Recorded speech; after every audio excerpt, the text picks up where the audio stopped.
My name is Shelby Humphrey, and this is my informative speech on technology.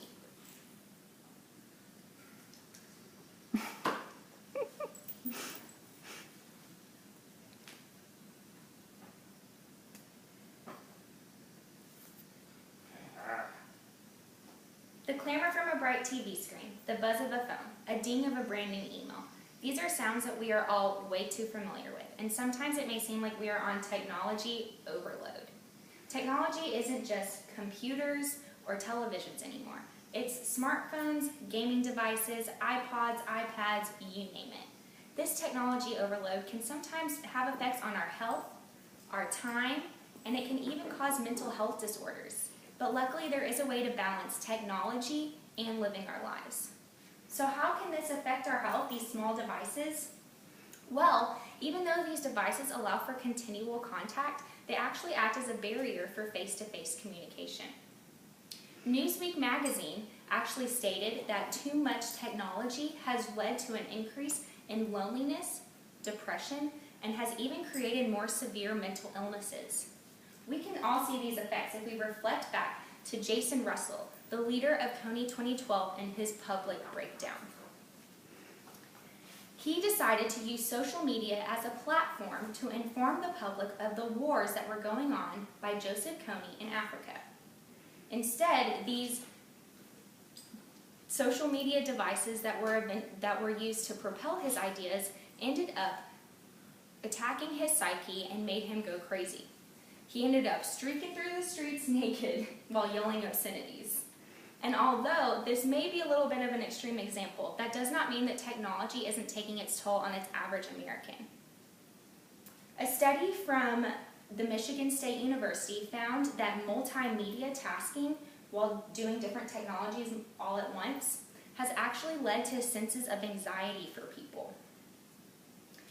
People are so absorbed with checking their email, their texts, checking in on social media, tweeting, all of the above, that they feel their attention being pulled in too many different directions, and they start to feel overwhelmed. So it's no wonder that this sense of anxiety is taking a toll on our health. As technology becomes more advanced and more readily available, so does its ability to eat at our time. The U.S. alone spends 230,060 years on social media in 1 month. That's 388 minutes or 6.5 hours per person per day. That's a lot of time. According to that was from CNBC. Apart from social media, email is a big time cruncher as well. A study from WebMD done by the University of Glasgow found that 50% of their users checked their email at least once per hour, with some checking them as many as 30 to 40 times per hour. Even when we go on vacation, we can't seem to get away, with 80% of the participants admitting to checking their email at least once per day while on vacation.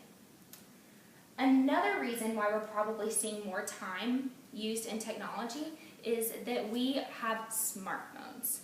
Those things have taken stationary things such as computers and put them into the palm of our hand.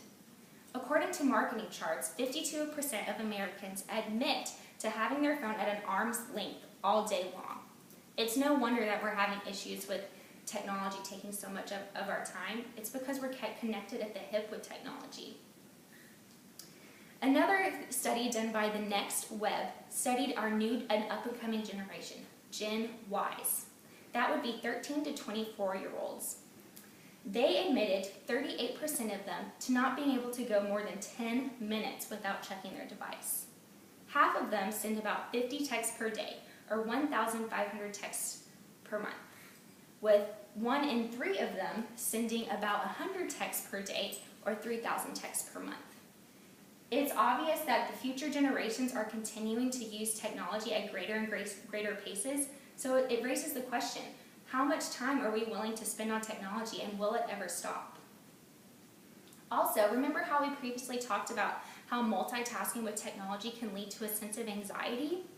Well, 80% of these Gen Y students admitted to using 2 devices as they watch television. That's 3 devices at once.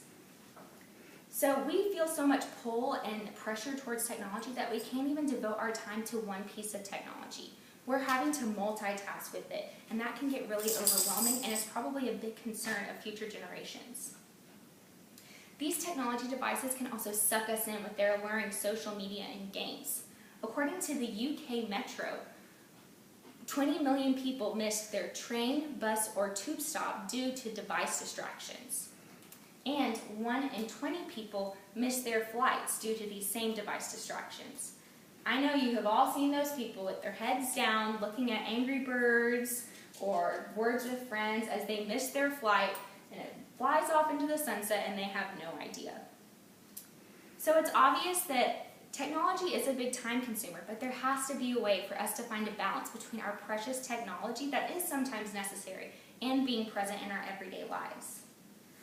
With the points previously discussed, it is obvious that technology is increasing in its usage for sure, and it may also have some harmful effects. Therefore, many researchers are trying to find a way to find this balance that obviously is so hard to find. And how big of an issue is this? Well, for some, it's actually led to something called technology or internet addiction. Psychiatrists are grouping this into a mental health disorder, right alongside ADHD and drug addiction. CBS News also posted a brain study that they found, and the brain addiction to technology and the internet models the same brain patterns as those addicted to drugs or alcohol. So it's a pretty big issue. But luckily, there are some programs to help alleviate this addiction or help make sure that we're using our time in a timely manner so we don't get to that point of addiction.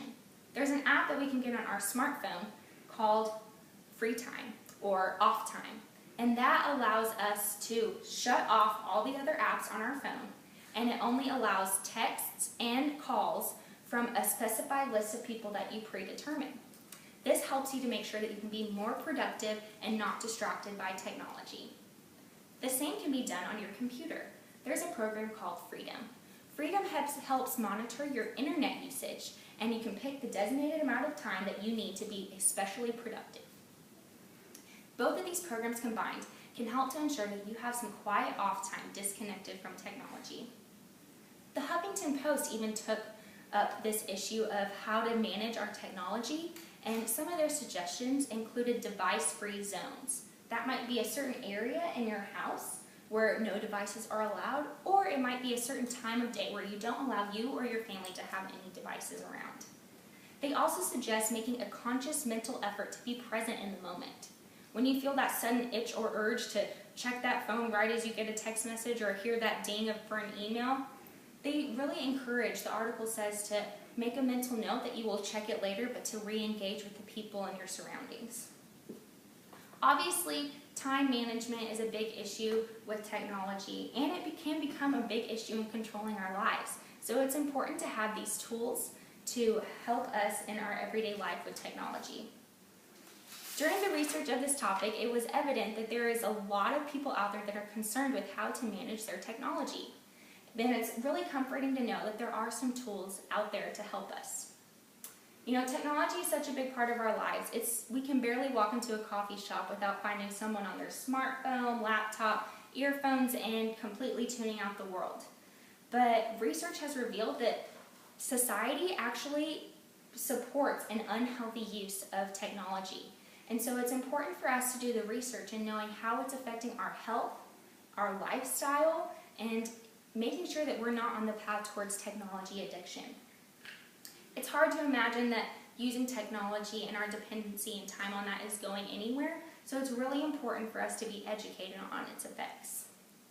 A common theme in all of the articles that were stated today is that we must remember that we are in control of the device. The devices do not control us.